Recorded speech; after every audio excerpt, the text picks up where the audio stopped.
according to what I've seen, is that you were able to escape the rat race in 5 years, leveraging the BRRRR method. And I was hoping you could start things off by kind of giving everybody kind of a BRRRR 101. What are we talking about and how can they do it? Sure. So the BRRRR method, coined by infamous Brandon Turner, is that we buy, rehab, refinance, rent, and then we repeat.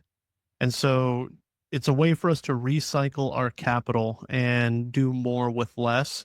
Sometimes you get all your money out plus more. Sometimes you just get all your money back out. Sometimes you leave a little money in the deal and your returns are really good. So I'm okay with that. Well, let's break this down. Are you typically suggesting people find these properties? Usually single family homes, I would imagine. Single family homes, you're finding them off market or are you finding them on the MLS?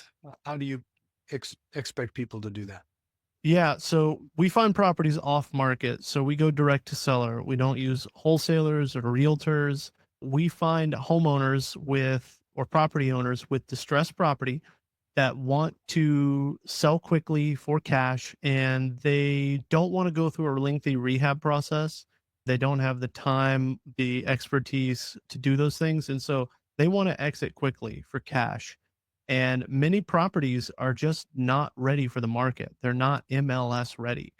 And so we target properties that the average homeowner or the average home buyer wouldn't be interested in. We buy them in cash.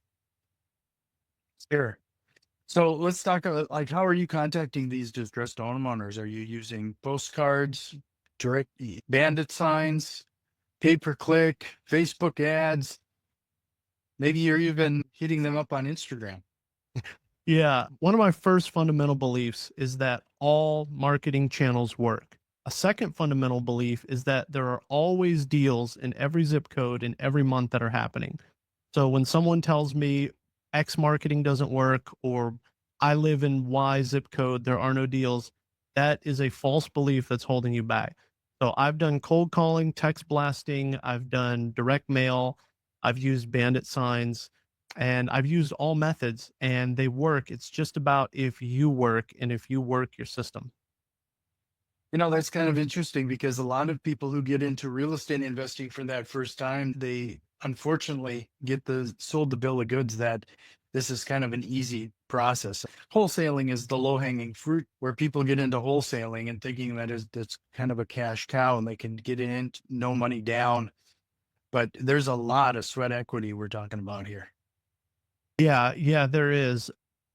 There is. No, I that's not okay. okay. Yeah, there are. I've heard of a lot of ways that people can get into properties with no money down.